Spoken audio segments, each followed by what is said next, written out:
In 1889, prospectors pushed deep into the forbidding peaks of the Sierra Nevada, their hearts aflame with the promise of gold. Whispers had long spoken of a legendary vein, a black vein, so rich it defied belief, yet so remote and dangerous that few dared to touch it. It lay cradled in canyons where sunlight struggled to reach, where the very air seemed to hold its breath. Older tales, hushed and chilling, warned of strange disappearances, of prospectors simply vanishing, leaving behind only the cold mountain wind. Some spoke of shadows that hunted in those high, lonely passes, but to men driven by the gleam of fortune, such stories were mere phantoms against the undeniable lure of gold. Among these driven men was Foreman Silas, a man forged of iron will and seasoned experience, who dismissed fear as a luxury no miner could afford. He led our crew, McGregor, a pragmatic guard with a musket always at hand, Jed, an old-timer whose superstition grew with every mile, and Finn, a young prospector, eager and wide-eyed, yet to learn the true cost of ambition. Our purpose was simple on Caper: establish a claim, extract the gold, and return richer than kings. We carried picks, shovels, dynamite, rifles, and provisions, all loaded onto sturdy mules.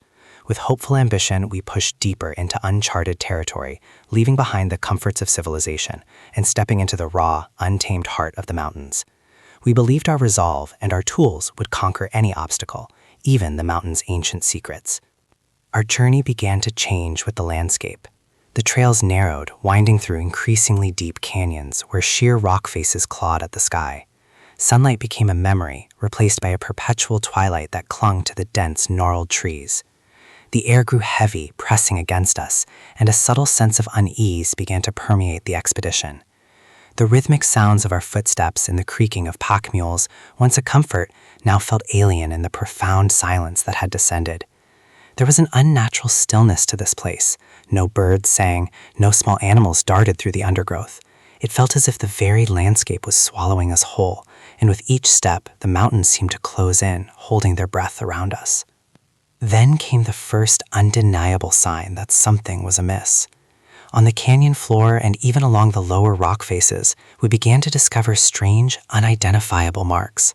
They were wide, smooth furrows, as if pressed by a giant hand, wider than any bear or mountain cat could leave.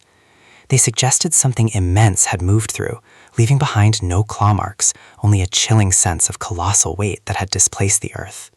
Silas, ever the pragmatist, initially dismissed them as mere rockfall or old mudslides, but even his voice lacked conviction, and a flicker of doubt crossed his eyes.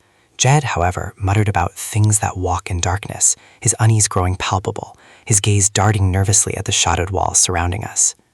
The unease curdled into dread when we stumbled upon the grisly remains of a mining mule. It lay cradled in a narrow crevice, its body mangled and crushed, ribs showing through dark hide. Yet there were no clear bite marks, no telltale signs of a known predator. The body looked as if it had been wrapped by bands, then squeezed. McGregor, ever the soldier, prodded it with his rifle butt, and the whole mass shifted, a sickening sound of bone and flesh. Finn, the youngest, visibly recoiled, a sour taste of fear rising in his throat. Silas, though his face was grim, tried to maintain control, his frustration warring with a growing, unsettling unease that even he could no longer wholly dismiss. This was no ordinary animal attack. Something monstrous and unknown lurked in these shadows. Further into the canyon, a gaunt, wild-eyed pair of retreating prospectors appeared, their disheveled figures a stark warning. They had a small heap of gourds and baskets of dried fish, but their eyes darted nervously between us and the bank, never resting. They offered fragmented, cryptic warnings about the shadow creature and the claim we were heading for. "The mountain sleeps, but the shadow wakes," the old man rasped. "The dark there leans back from the rock." He held his hands apart, moving them in a slow circle, and we did not mistake his meaning. Silas, trying to appear unconcerned, offered them provisions, but his forced composure did little to mask the chilling weight of their words. He dismissed them as men trying to scare us off for their own gain, but the image of their frantic eyes remained. As we neared our claim, the air itself seemed to change. A thin, iridescent film of mineral residue spread across stagnant puddles, catching the dim light. It emitted a musky, metallic odor, a scent that hinted at damp earth and something ancient stirring beneath. The canoes glided through it, the film parting and closing again, silent and unsettling. Jed covered his mouth and nose with a damp cloth, clutching his worn crucifix, his eyes wide with unspoken dread. McGregor, usually stoic, questioned the source of the strange emanation, receiving no answer from the local guys, whose faces were now etched with a similar unease. The environment grew increasingly silent. Even the insects seemed subdued, as if holding their breath, intensifying the sense of dread that now clung to every member of the crew. We established a rudimentary camp near the entrance to our main shaft, the fire struggling to catch, casting dancing shadows that seemed to mock our efforts at comfort. Mosquitoes sank into any exposed skin. Silas, ever focused, checked his maps by the flickering light, trusting numbers and lines more than the growing intuition of danger. In the night, something large bumped against our tent, a soft thud, then a longer scrape that traveled from bow to stern with slow, deliberate pressure. I lay awake, counting my breaths, imagining the tent line snapping, the canvas tearing. The scrape did not repeat, but the silence that followed was more terrifying than any sound.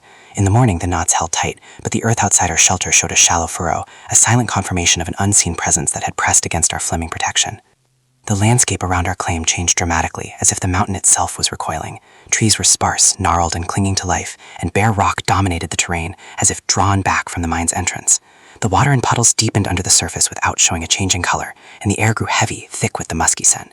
An unnerving silence settled over the entire area. There were no birds, no small animals, just an oppressive quiet. Every sound we made felt alien and intrusive, echoing unnaturally in the profound stillness. The miners avoided each other's eyes, the unspoken fear a palpable weight between us. It was not courage that kept us moving, but a grim, unyielding determination to find what we had come for, even as our instincts screamed for retreat. At the entrance to the most promising shaft we found them, crude ancient warning totems, poles wrapped in woven grass and marked with shallow cuts, adorned with feathers. The bindings were new, suggesting recent activity, a fresh warning. Finn, the young prospector, reached out to touch a feather, then drew back his hand sharply, his face pale. "We should not cross," he whispered, the first full sentence he'd spoken in days. Silas, though his voice remained even, instructed us to skirt the margin, ignoring the pole's meaning, his will overriding any superstition. Jed, however, made a sign of the cross, his lips moving in silent prayer, while McGregor checked the priming on his rifle butt, his jaw working, a silent acknowledgement of the palpable threat. The totems stood as guardians, their message clear, yet we pressed on. Deep within the outer reaches of the shaft, where the air grew heavy and damp, we discovered it. Caught on a jagged rock outcrop was a massive, translucent strip of shed skin. It was long and narrow, yet its immense width and the distinct pattern of scale edges pressed into it made my mouth go dry. This was no ordinary creature. I laid it on a rock without speaking. The sheer size of it turned our abstract fear into concrete terror. Silas, his face grim, avoided eye contact, simply told me to note the find later. He didn't ask me to pack it. Then, from deeper within the mine, a faint guttural breath sound echoed, a slow, heavy expulsion of air that seemed to vibrate through the very rock. It came from under the surface, not above it, and we froze, without instruction, knowing we were no longer alone. As we worked in the dim light, a moving patch of deeper shadow appeared and passed over us. It was not from a cloud. The sky above held no cloud. It was from something unseen moving beneath the ground, or through unseen passages, sliding under, slow and steady, without bubbles or fins. The ground beneath us shifted subtly, rocking with a motion that did not match the size of the disturbance.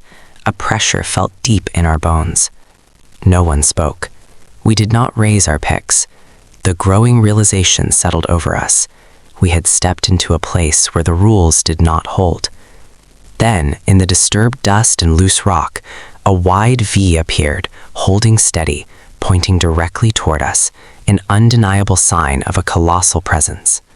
The creature made its first direct, though non-lethal, strike without warning. The ground near Finn bulged violently, and a length of dark, scaly body rose and slammed down, throwing debris and nearly crushing him.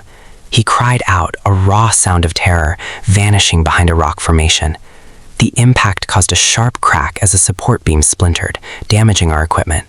McGregor, without hesitation, fired blindly into the dust and shadow where the body had vanished, the musket's report echoing deafeningly.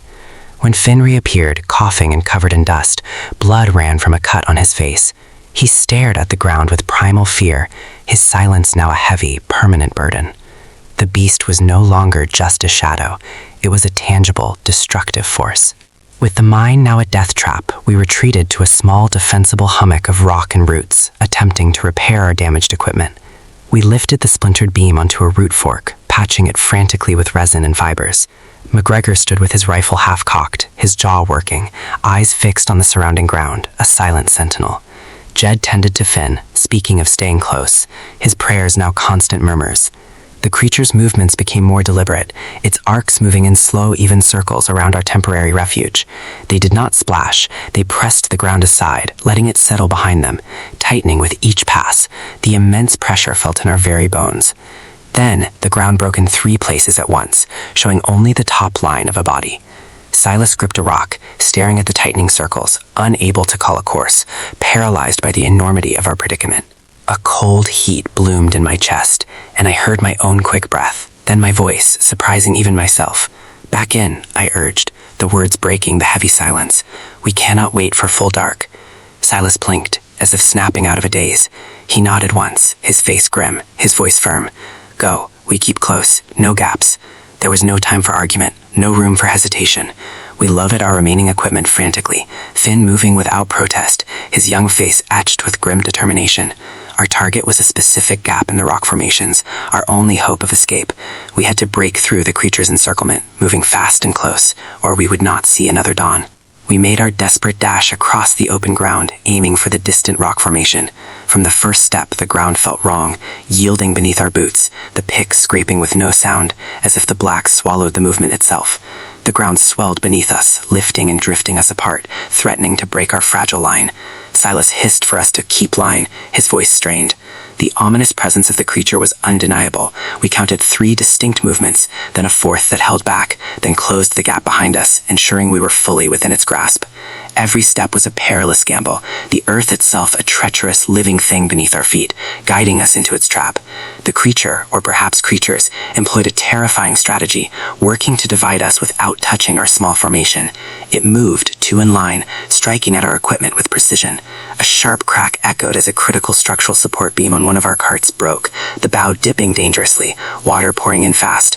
McGregor, with a desperate cry, tossed his rifle into the main group and scrambled across, his face pale.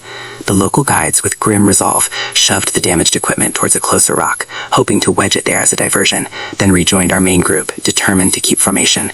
Just then, a monstrous appendage, the creature's head, rose closer, its black, lidless eye, scarred and milky, fixed on us with chilling intent. Exhausted and terrified, we finally reached a small, elevated ridge, a wedge of mud and rock where we could find temporary refuge. We drove our remaining cart into it, the hull sticking and holding. Just beyond our reach, the 2 long bodies passed, their dark forms smoothing the ground as if pressed by a plank, turning out toward the center again. We stood with mud up to our shins, sweat streaking the dust on our faces, our lips moving in silent prayers. "We do not cross again today," I declared, my voice hoarse, and no one argued. The light had lowered, casting long bands of shadow across the lake. We climbed the small bank, setting up camp without fire, eating cold rations, the creature's low, heavy breath sound echoing from the depths, a constant, chilling reminder of its presence. As dawn approached, a new, unsettling sound emerged from the lake, a dull knock against wood, repeated at measured gaps. I slid from my hammock and moved to the edge of the mud. In the dim light, I saw our empty, damaged mining cart, the one we had lost, bump against a trunk and drift, then bump again. It had come back, turning slowly until its gouged bow, with the resin patch looking pale against the dark wood, faced us. It rocked once more and came to rest against the mud at my feet. I couldn't decide if its return was chance or a grim gift. Silas dropped from his hammock, his face hardened, his eyes fixed on the returned cart.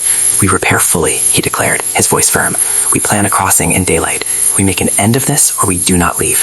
A new, desperate resolve had settled upon him, and tasks were grimly divided. The air before dawn hung thick and still. Our hands ached from pulling at knots and stripping bark, but we worked without much speech, fueled by a grim determination. Finn stayed crouched by the bow line, as if touching the wood anchored him. Silas's face was drawn, the lines deeper than the day before. His final brutal instructions were clear, delivered in a low, chilling voice. No separation, no shots unless the body rises against the hull. If we are divided, we do not return for each other. Understand? He looked at each of us in turn, and no one argued. Even Ramos, who had always spoken against caution, nodded without a word. We shoved the canoes into the water. The surface felt wrong from the first stroke. The paddles cut with no sound, as if the black swallowed the movement itself. We aimed for a specific gap between rock formations, where we believed a passage ran, committing to the final, desperate push. Halfway across the open ground, the first true attack came. The water rose in a swell beneath us, lifting both canoes, drifting them apart. Then a long, dark shape shot from the black and struck the stern of our boat.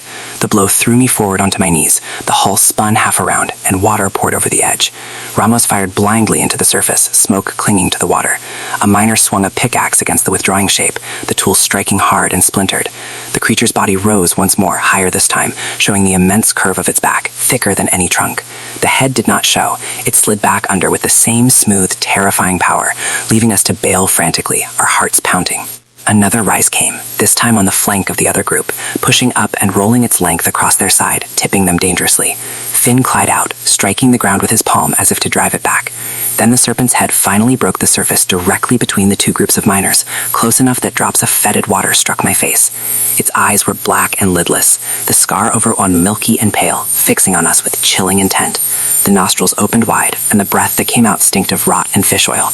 The mouth opened a fraction, showing rows of thick, backward-curved teeth. The sound that followed was not a hiss, but a low, heavy rush of air that seemed to vibrate the water itself, paralyzing us with primal fear.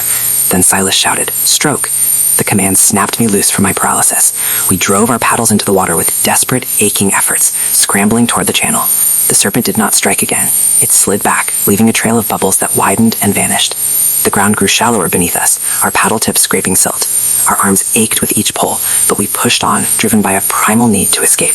Behind us, the surface bulged once more, but the body did not break again. We reached the channel, and the current at last took hold, pulling us forward with a speed we could not match by strength alone. We drifted fast, the black water narrowing, the sound of the lake fading behind us. I looked back, seeing only the still surface and the pale scum spread wide. No one followed. No breath sounded. We were carried away by the current, leaving the lake of terror behind. We did not camp that night. We rode the current, our arms failing, then tied the canoes together and drifted under the stars. None of us slept. Every ripple felt like a warning. Every shadow looked like a coil. At dawn, Davy broke the silence, his voice low and chilling. "It followed," he whispered. We looked to him, his face drawn, eyes dark from lack of sleep. McGregor spat into the mud. "We are free of it. The current is ours now," he insisted, too quickly, trying to convince himself. Jed raised his cross and whispered a prayer, avoiding Davy's eyes. Silas said nothing, rolling his charts back into the oilcloth with steady hands, though I saw the tremor in his jaw. Then, behind us, the ground broke again, a swell, and the familiar heavy breath sounded. The chilling reality set in. The creature was not bound to the claim. It had followed us. The river twisted narrower than before, the canopy closing in overhead, throwing the water into shadow. We paddled with desperate strokes, but the current was against us now. The serpent rose in the bend, blocking the river with its immense length, its head lifting above the waterline. Scars crisscrossed its hide, one eye clouded, the other fixed sharp on us. Its body spanned the channel, cutting off any forward path. McGregor raised his musket, and this time Silas did not stop him. The shot rang, echoing, the ball flattening against its hide. The creature let out a low, thunderous exhale that shook the air. Then it surged forward, driving a wave toward us. One of our carts splintered in half, shards flying. In a desperate final stand, a miner hurled a burning resin torch. It struck the scarred side and clung there, flames spreading across its hide. The creature thrashed, its body lashing the river in wide arcs, the hiss of steam where flame met scale. It rolled, then slipped beneath the surface. We escaped, but with heavy losses and indelible psychological scars. Davy never spoke again, his silence a shadow heavier than any scar. McGregor carried his musket always loaded. Silas retreated from further expeditions.